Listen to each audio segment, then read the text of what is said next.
सर्व प्रश्नांचं उत्तर आहे हे. विचार करू नका त्या पिस्तूल इकडे. बघ, माझं डोकं फिरलेलं असताना मध्ये आलीस ना, तुझ्या छाताला 4 गोळ्या उतरवीन. गद्दार निघाले ते तिकडे. कपाळ करेन ती वचनभंग केला तिने. माझ्यातलं आणि तिच्यातलं बोलणं तिने वेदला सांगितलं. त्याच दिवशी ठरलं तिचा भाऊ ऋषी याला जगण्याचा अधिकारच नाही. ऋषी त्याचा काय संबंध? तसंच बोललो होतो मी. ज्या क्षणी माझ्यातलं आणि नलिनीतलं बोलणं वेदला कळेल त्या क्षणी ऋषी ह्या जगात नसेल. आता बघतोच कोणाचा बाप त्या ऋषीला माझ्यापासून वाचवतो ते. हो हे बघा, असं करू नका. ही योग्य वेळ नाहीये हे करणे. काय करू? पंचांग बघू का? तिथे बघू, वेळ बघू आणि त्याप्रमाणे मारू तिला. तू मध्ये येऊ नको ना, तर तुला ठोकीन मी. अहो अहो अहो ऐका ना, नको जाऊ नका. अहो, बाजूला. सौरभ सौरभ सौरभ नाही सौरभ, हे बघ तुझे बाबा आता बाहेर गेले, त्यांच्यावरती तुला पाळत ठेवायची. आई कळलं मला. बाबांना ना आज दारूच पिऊ देत नाही. असं कसं रोज एकट्यात पितात? आज मी बाबांकडे बॉटल काढूनच घेतो. सौरभ खा. अरे तुझे बाबा ऋषीला ठार मारायला गेलेत. ठाण मारायला गेलेत? ऋषीला मी पण मारणार आहे. तुला त्यांना ते करू द्यायचं नाहीये. आई, ऐक ना, पण तू समजून घे ना. ऋषी मिळत तर आपल्याला काय करायचं तर? अरे त्यामुळे अडचणी आणखी वाढणार आहेत. आपल्या नाही, बाबारावांच्या.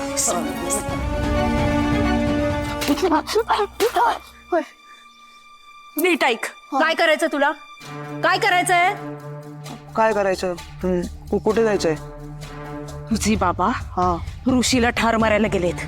तुला त्याच्यावर पाळत ठेवायची, त्यांना ते करू द्यायचं नाहीये. आणि फोन करून वेळोवेळी मला कळवत राहायचंय सगळं. कळलं कळलं? कळलं आई. चल जा आता. हा आशीर्वाद असू दे.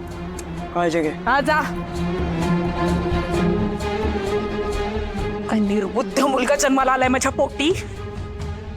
सौरभ आणि ते बाबाराव नेहमी धबधब्यावरून उडी मारतात.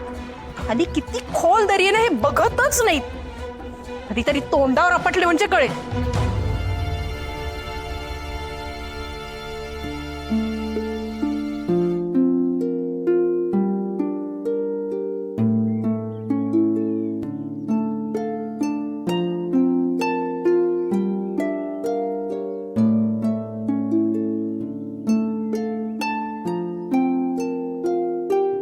थांब देते.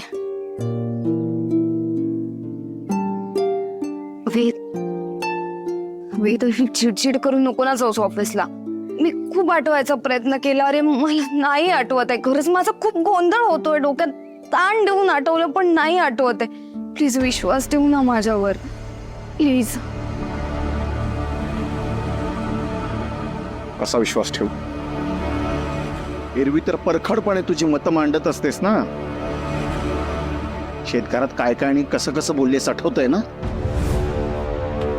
तुला आठवत नसेल पण मला चांगलं आठवत आहे. तुझा एक एक शब्द आहे ना नली, निखाऱ्यासारखा झाला होता. काल मी सगळ्यांसोबत असताना मला काहीतरी महत्वाचं बोलायचं असं म्हणून बोलवलंस. बोल. का टाळटाळ करतेस? काय खेळ चाललाय का? नली, तुला जे सांगायचंय ना ते मला जाणून घ्यायचंय.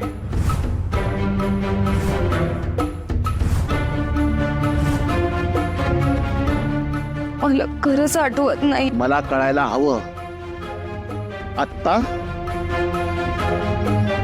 नाहीतर कधीच नाही.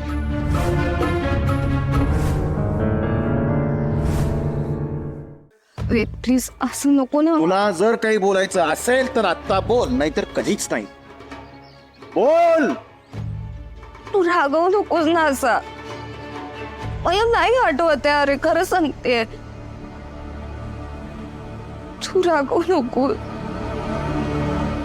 वेद ऐक ना. वेद अरे प्लीज ऐक ना माझं.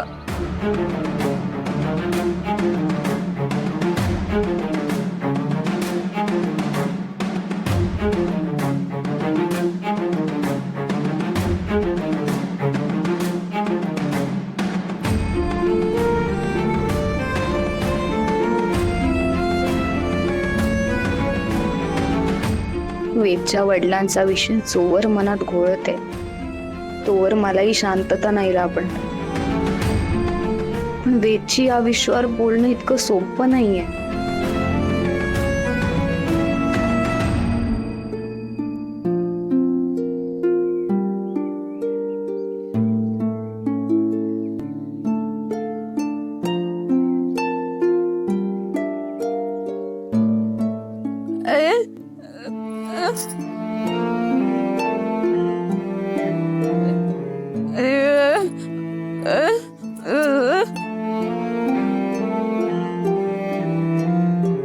तुमचं म्हणणं मला पटतंय, पण मी काय आणि कसं सांगू वेदला की मी शेतघरात जे वागले ते बाबाराव खोतांच्या सांगण्यावरून होतं.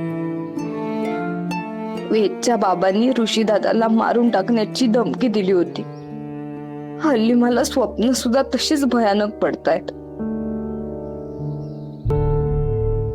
बेटा काकू, वेद म्हणतोय की मी काल त्याला बोलवून घेतलं काहीतरी महत्वाचं सांगायचंय म्हणून, पण मला खरंच असं काहीच आठवत नाही. मी खूप डोक्याला ताण दिला, खूप आठवायचा प्रयत्न केला, पण मला काहीच आठवत नाहीये की मी असं काही बोलले. आमच्यात या गोष्टीमुळे गैरसमज झालाय.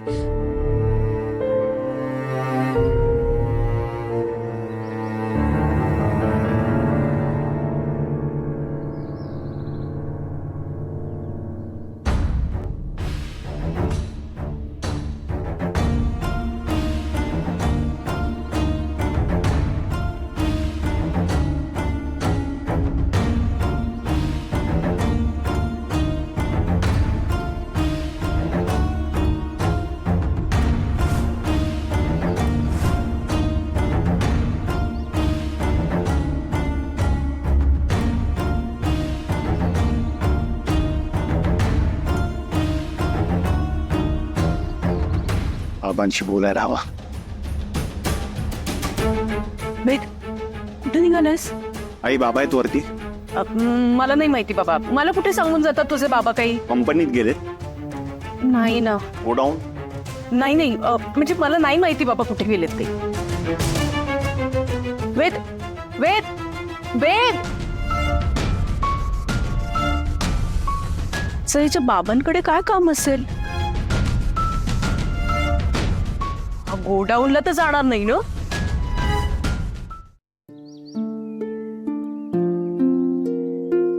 बस बस बस बस बस. काय झालं? तो वेद एवढ्या रागात का बाहेर पडला? म्हणजे लक्षच नव्हतं त्याचं.